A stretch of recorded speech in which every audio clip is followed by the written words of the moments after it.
Well, thank you for having me on the call today. And I'm going to be discussing nurture sequences, what they are, why you need them, and how to implement them.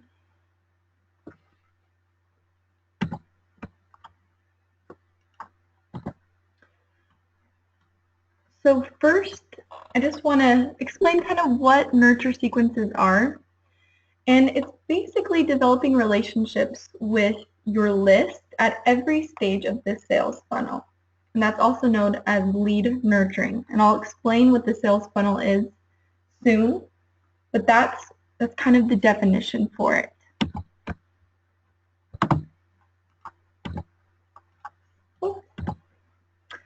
So why do we need nurture sequences? The reason why you need them is because you want to turn your leads into sales. And that's kind of the goal. That's kind of the big picture behind that.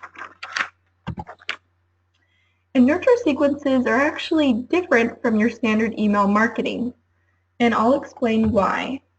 So the main difference is when you send out an email, most of us send them out to kind of everyone on our list and just hope that a large percentage of them will actually open it and be engaged with our emails. But a nurture sequence is different because it's usually done with an automation service like Infusionsoft or ConvertKit, which Deb, I know, posted on the eChef Club Facebook group. And Infusionsoft, I won't really go into what it is, but basically any kind of automation email marketing system is great for nurture sequences. And with nurture sequences, you're sending out a variety of emails to specific groups, to different groups. So not your whole list, but segmented lists. And what's great about that is you're filtering people based on those who like your catering, your personal chef services, your cooking classes.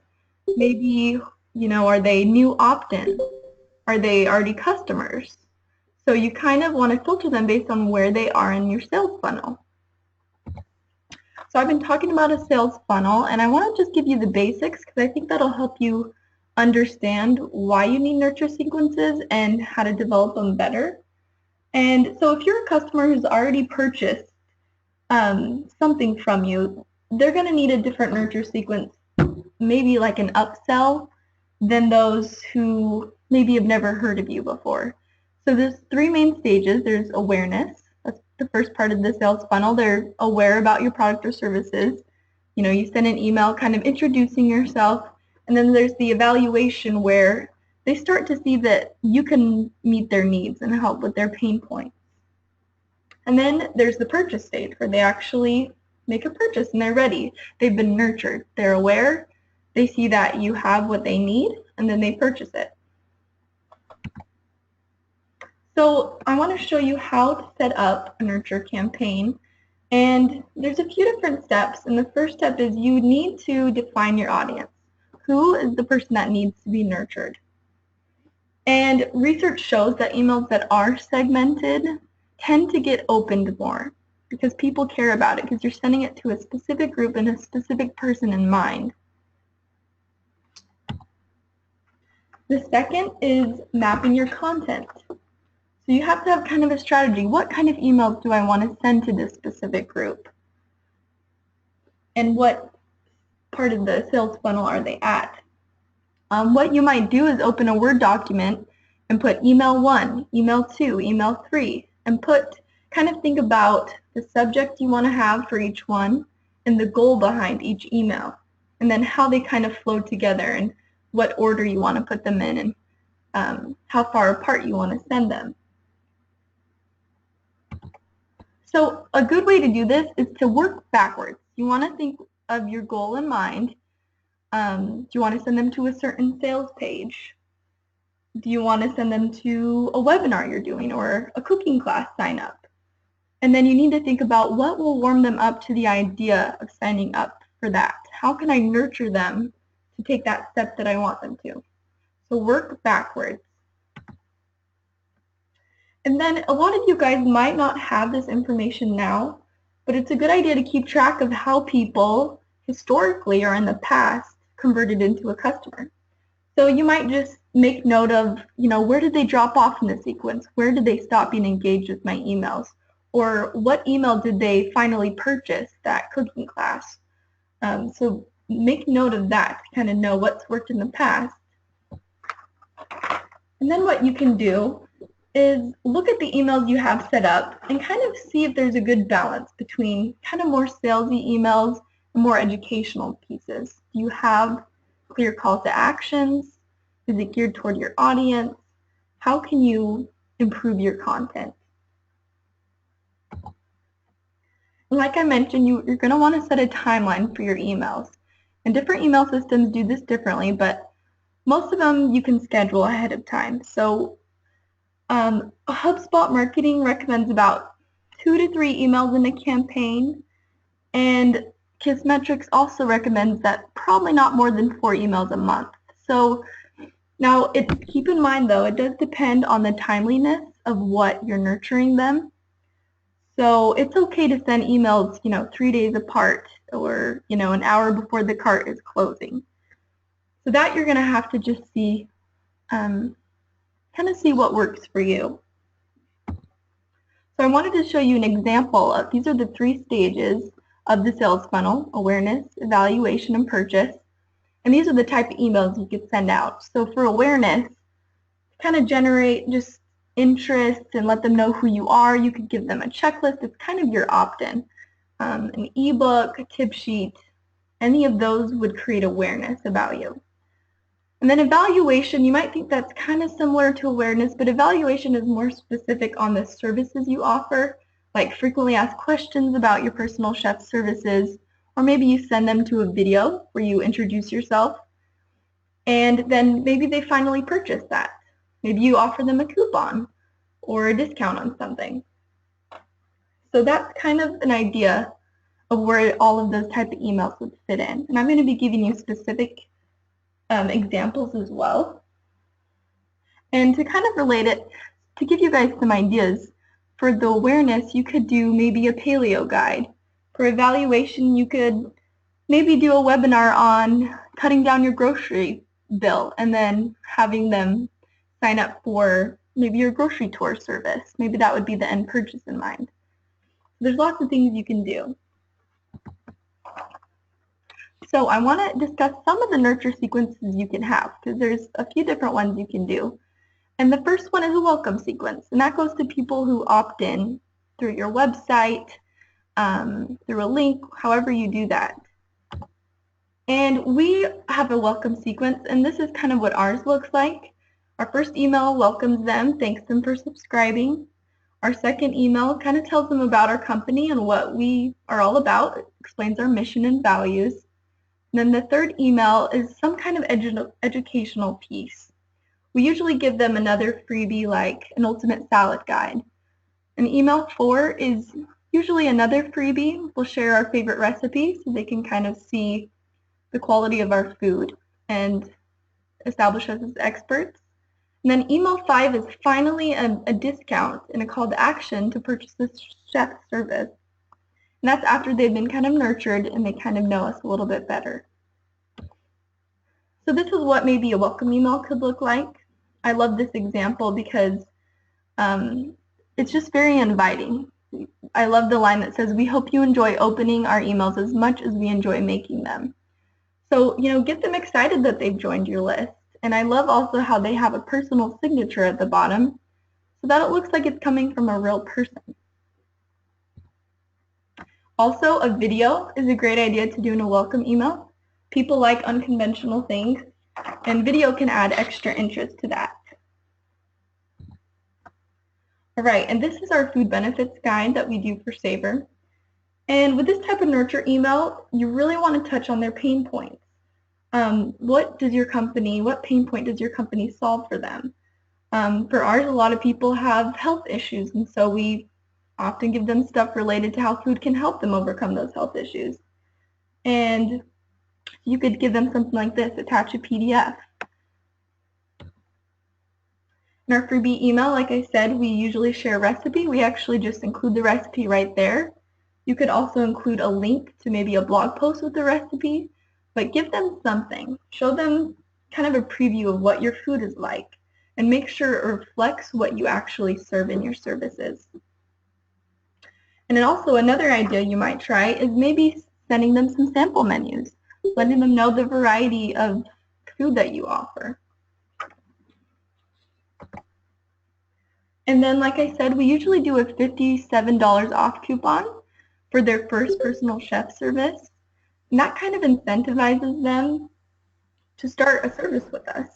And we usually have it expire about 2 months after the date of email. And it's important to put an expiration date just so there's a little bit of sense of urgency to get them to actually redeem it. But if they don't purchase, don't worry. That's the whole point of nurturing, so just keep nurturing. So like I mentioned, if someone's not quite ready to buy, it's a good idea to keep sending educational emails like infographics, links to blog posts, webinars. Keep inviting them to things so that you stay in the top of their mind. This is an infographic we designed, and share something memorable that they would actually enjoy and get something out of, and it also establishes your credibility. Re-engagement sequences, these are great because the point of these is that you're trying to get people who have kind of not really opened any of your emails to get engaged again and get them back into the sales funnel. And I'm going to show you a lot of different examples of how you can do this because there's so many ways to re-engage them. This is one way I really like. It's straightforward, saying, hey, I see our emails haven't caught your attention, or, here's what you've been missing. And then they're saying, be the first to know. And then they actually give them the option to update your email preferences so that they make sure they stay on the list. So that's a very straightforward way to do that. I think it's kind of fun the way they approached it. Also, this is another way of re-engaging them. And this person from Munchery introduced a new menu. So maybe you have a new summer menu, and that'll pique the interest of someone, saying, oh, hey, they have new food. That's exciting. So anything new would be great. I know May recently did this. She sent out an email with her new summer menu and a cooking class that was coming up, and a lot of people were interested and signed up. So this really does work, and it's a great way, and people love new stuff. Okay, this is another example of simply sharing a blog post link and then asking them for their opinion about what they thought about it.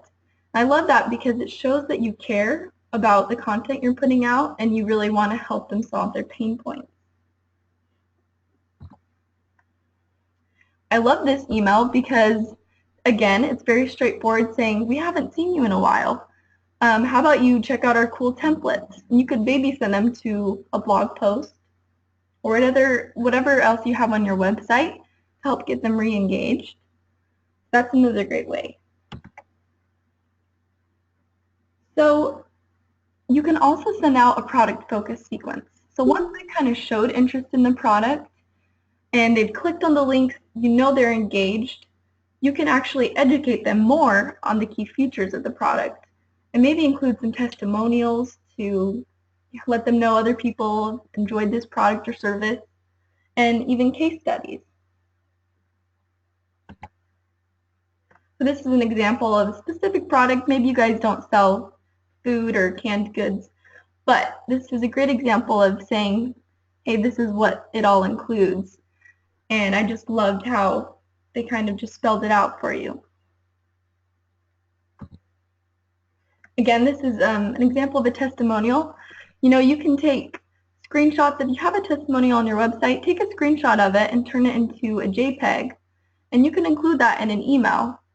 And you can put it at the bottom of your email. I'd suggest kind of putting that throughout your emails so people can constantly be seeing what other people are saying about your business. All right, and then there's the expert nurture sequence. And this can also kind of be done throughout all of your emails, but if people are kind of toward the end of the sales funnel where they feel pretty good about your company but they're not quite sure it's the right choice, it's important to kind of show more credibility, and you can do this in a number of ways. A great way is doing a media banner. If you've been featured in a magazine, in an online article, whatever it might be, whatever media coverage, create a little, get all the logos, create a little JPEG in Canva with all the places you've been featured in, and put that in an email, at the bottom of an email, that they can kind of see, all right, this person knows what they're talking about. I trust their expertise. All right, then we have the promotion sequence, and this is probably the most common, maybe the one that you guys have done the most. And it's great to do a well-timed discount, like maybe after they've received some nurturing, like with our personal chef discount and our welcome email. So be mindful of when you do promotions.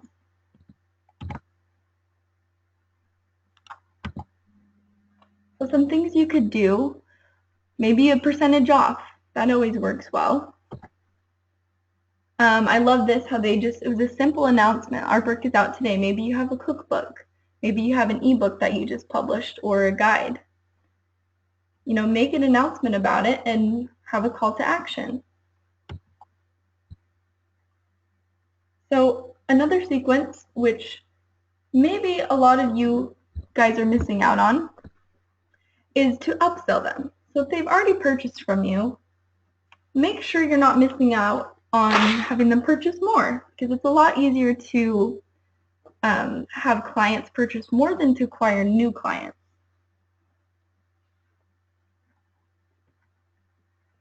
I love this example of Tiny Prints upsell email. I think it's probably one of the best examples out there. So what they do is they see that you purchased something, an invitation, and then they ask you, do you need thank you cards to go with that?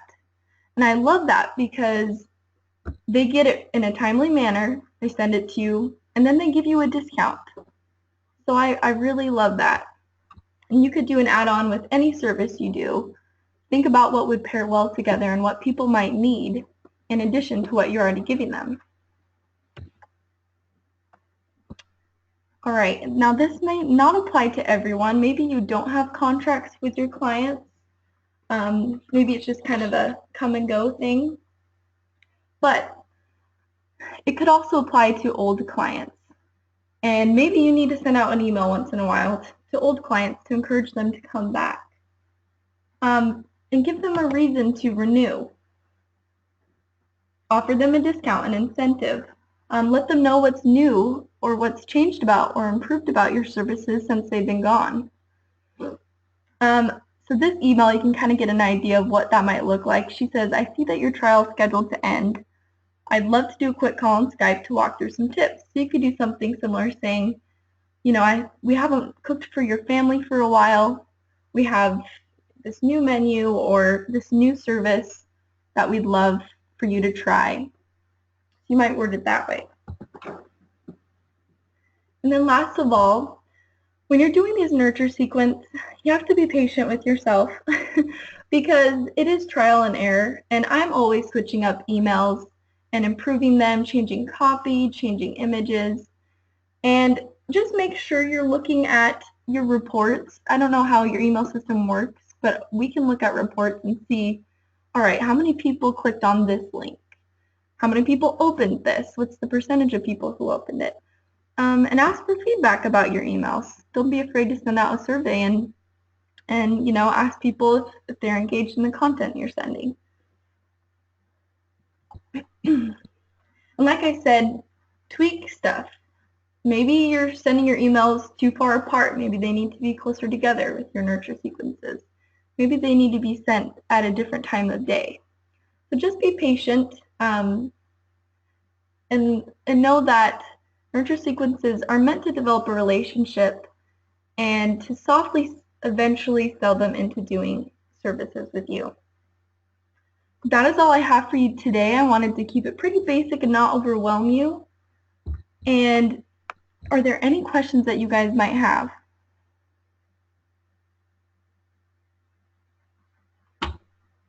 Candice, I can't really tell how many people are on the phone call. Um, I see a few on there. What you may want to go over, and if you did this and I missed it, I'm sorry, but a lot of times chefs have a hard time realizing when a nurture sequence should be used. So I've given the example before, a fishbowl drawing at, at a particular charity event, or maybe a speaking engagement where they collect names, or um, they've created a certain product and type of thing. So could you kind of give some examples of when to use it to kind of jog their memories and their brains and for things that they have coming up? Yes, definitely. Definitely, you want a nurture sequence for opt-ins. So I'm assuming all of you have an opt-in on your website. If you don't, you need to get one. But that would need to have that welcome sequence. That includes about those 5 emails that I discussed. So opt-ins, definitely you need a nurture sequence for that. Cooking classes, if you have people attend those and they sign up on your list, just send emails out to that segmented group and nurture them that way. And remember, you're going to tailor your email specifically to them. So it just depends who you're sending it out to, what kind of content you want to include. But yeah, opt-ins, cooking classes, speaking events, tastings. We do the fishbowl drawings there. Um, Anywhere where you're getting contacts from a specific event is a great reason to send out a nurture sequence.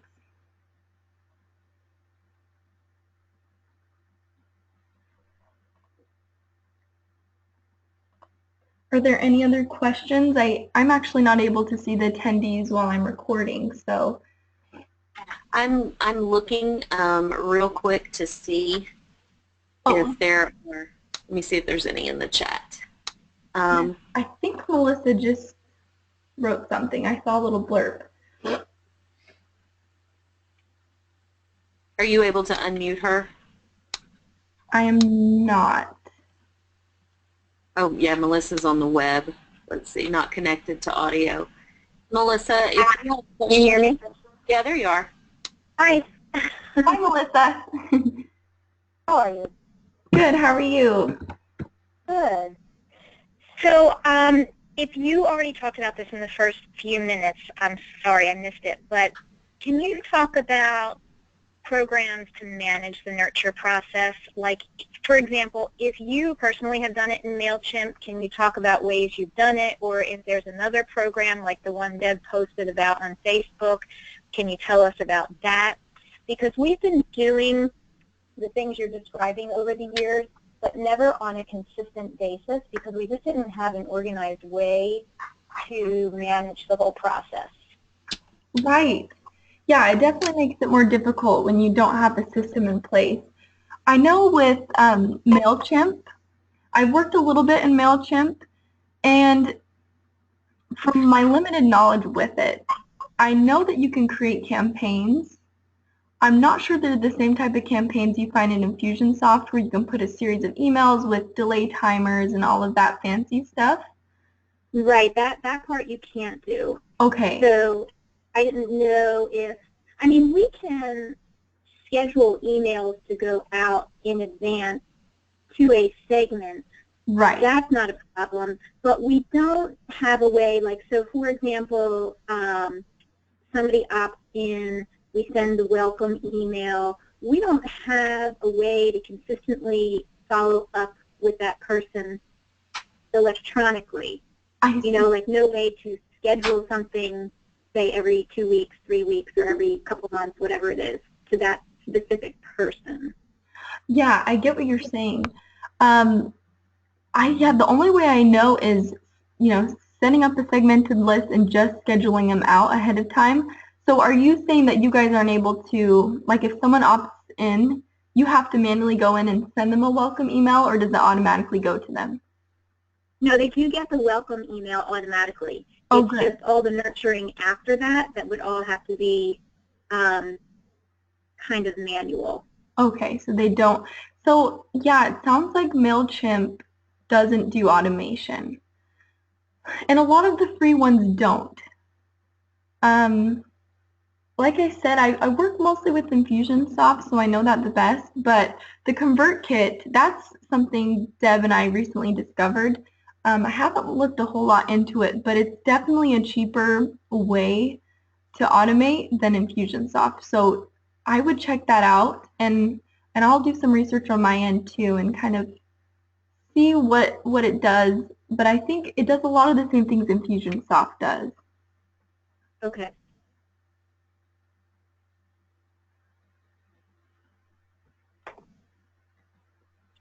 Any other questions? I think that some people are not in front of their computer, and then some people are. It looks like Nadia's on the call, Melissa's on the call, a few other people are on the call, but I'm not sure that they're at a place that they can ask questions about the topic today. I'm trying to see to make sure. Type in the chat box if they do have questions.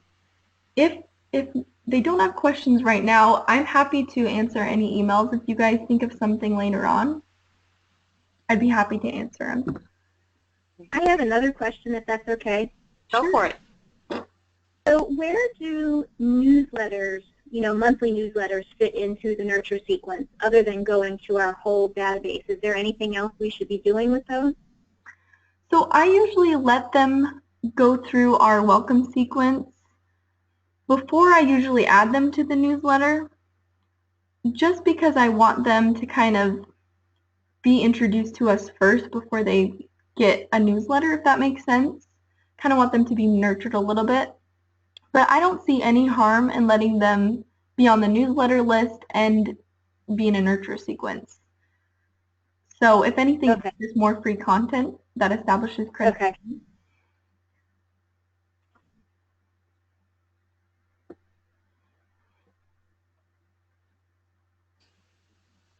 I think that might be all the questions. Hello? There's Nadia. Yes, I had a question. I didn't know if you could even hear me on the thing. I had a question. Oh, geez, it just slipped my mind. Okay, hold on. Oh, yes. Sorry. So, when, depending on where someone signs up, whether it be on an opt-in or say you did a Facebook ad and so it went through a lead page or just, wherever they may have signed up. And so they're signing up for different things. Does that new program, the Convert Kit, does it have it where you can, keep them on segmented list, or is that also in MailChimp as well? It's also in MailChimp. It doesn't really matter where they come from. It just matters that they opted into the same thing. Okay. Okay. Yeah, so if you have it set up, they'll all get, if you use lead pages and you integrate it with your mail system like MailChimp, it'll automatically, when they opt in, put them on a list that you tell them to. Okay. Okay. And guys, I don't want you to, get wrapped up much and, oh my God, I'm not using nurture sequences or I am using nurture sequences. I just want you guys to pick one thing and just start using it. So pick something that you can pick up in your business, and I want you guys to kind of test a few things out because you guys will be surprised how much your return on your investment and the lifetime value of a client will increase. Your revenue will increase because with staying in touch with your clients at the front of mind, because everybody will be surprised at how much we'll have repeat customers. They will come back. That's why.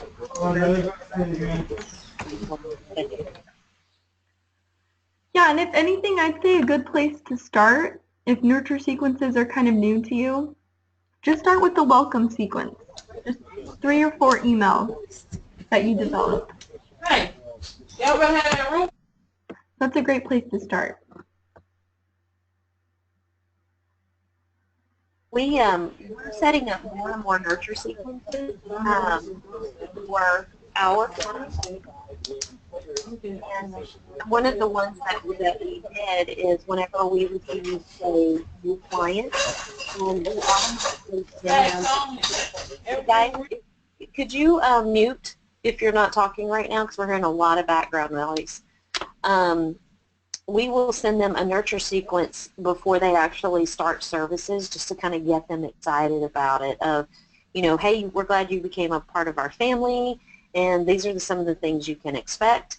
And then there's another one that goes out that, you know, we share a recipe, or you can even send, you know, some healthy eating tips, or whenever they go out to eat. It's just more of a way to stay in front of them, and it also kind of sets you up as an expert as well. Candice, do you have anything else? No, I would say that's the basics. And if anyone has questions, feel free to email me. Cool. Okay, guys. We definitely have this recorded, and we're going to send it to you guys as well. One of the things I talked about before on the private Facebook group is we're developing a site that will hold all of this content, so that you can go in there for all of your recordings, your Q&A sessions, and it will be kind of more like a library that you can go to if you need help on you know, ebooks or marketing tips, that you can go in there and find information like that. We're going to put all of these calls that we've ever had over the past several years in this membership site. So we're working on developing that now. So just kind of hang in there with us for a little while till we get that done, because I know that that's something you guys need. Okay, Candice, I'll let you close the call. All right, thank you, everyone.